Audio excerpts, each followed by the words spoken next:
Daripada Anas radhiyallahu anhu, berkata Rasulullah SAW bersabda, apabila Allah menghendaki kebaikan kepada seseorang, maka Allah membuatnya untuk beramal. Para sahabat bertanya, bagaimana membuatnya beramal?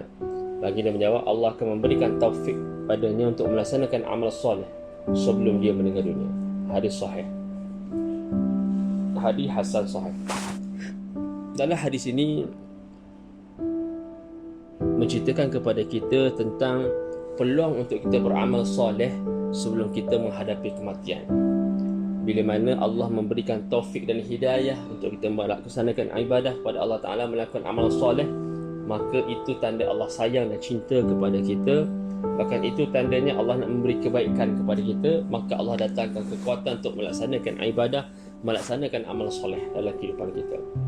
Kerana itulah, seperti mana kita biasa dengar sirah Nabi SAW yang menceritakan tentang pakcik kepada Nabi, Abu Talib. Walaupun dia seorang pakcik kepada Nabi SAW dan dia rapat pada Nabi SAW, tetapi taufik dan hidayah bukan milik Nabi, tapi milik Allah Subhanahu Wa Taala.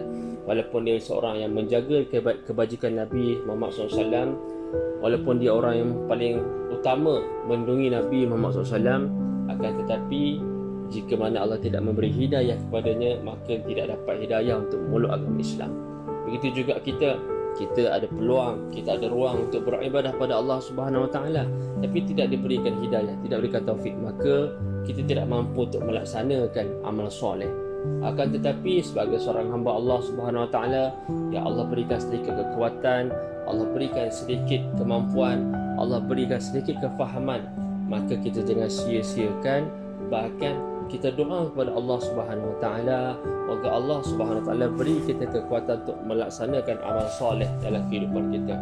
Doa pada Allah Subhanahu Wa Taala supaya Allah Taala campakkan taufik dan hidayah kepada kita untuk terus istiqamah melaksanakan amal soleh. Kerana ini adalah satu perkara yang sangat-sangat penting.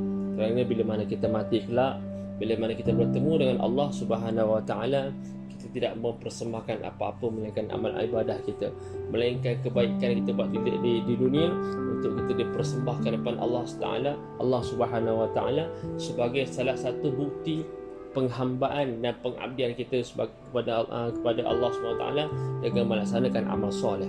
Akan tetapi jika kita tidak ada apa-apa untuk dipersembahkan, maka sukar untuk kita mendapat keridaan Allah Subhanahu Wa Taala.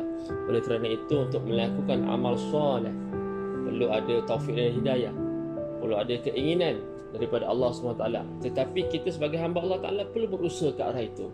Jangan kita nampak orang buat kebaikan, kita rasa kita tak mampu nak buat sebab Allah tak beri taufik. Itulah salah satu stigma yang salah.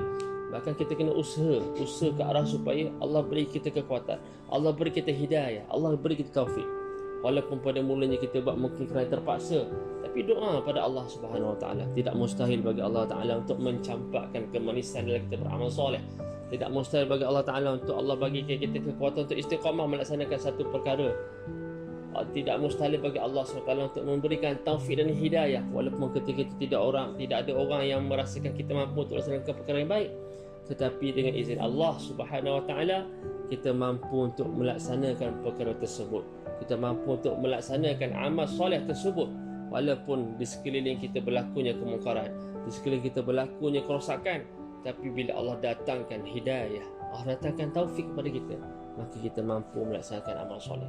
Oleh kerana itu, sebelum kita mati, sebelum kita bertemu Allah Subhanahu Wa Taala, perbanyakkan amal-amal soleh, perbanyakkan amalan-amalan, tingkatkan kualiti ibadah. Mungkin kita dah biasa ataupun kita dah diwajibkan solat 5 waktu, tapi kita baiki solat kita, kita baiki kualiti solat kita supaya kualiti solat kita jadi kualiti yang terbaik, kualiti yang mana mampu solat yang hampir dengan solat Nabi Muhammad SAW. Maka kita kena perbaiki. Cara nak perbaikinya, kena banyak menuntut ilmu, kena banyak menghadirkan diri dalam majlis ilmu. Maka dengan cara itu kita akan dapat membantu dan memperbaiki amal soleh kita, dapat membantu memperbaiki kualiti amal soleh kita supaya lebih baik dari masa ke semasa, sehinggalah kita bertemu dengan Allah Subhanahu Wa Taala.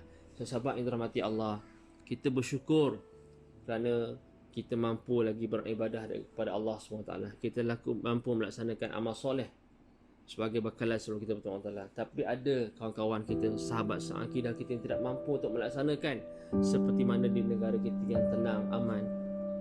Mereka terpaksa menyuruh untuk melaksanakan solat kerana takut kepada pemerintah. Ada yang tidak ada tempat untuk mereka bersolat, tidak ada tempat yang selesa untuk mereka melaksanakan membaca Al-Quran.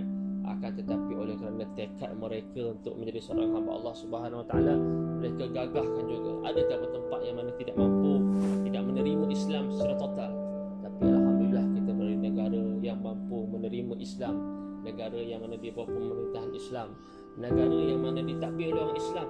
Maka tidak ada alasan untuk kita tidak melaksanakan Islam, melaksanakan ibadah pada Allah Subhanahu Wa Taala. Bahkan kita sendiri kadang-kadang yang mensia-siakan peluang yang ada. Kita sendiri yang membiarkan peluang tersebut berlalu pergi tanpa kita isi dengan perkara yang baik.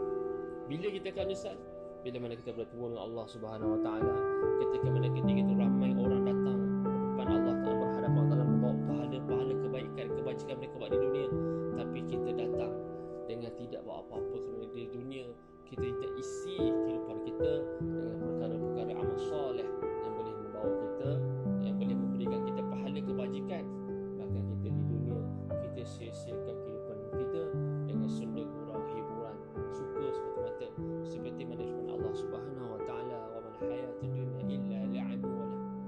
Tidaklah kehidupan dunia melainkan hanya untuk suka ria, bersenda gurau, bermain dan bersuka ria, berketawa. Maka jika itu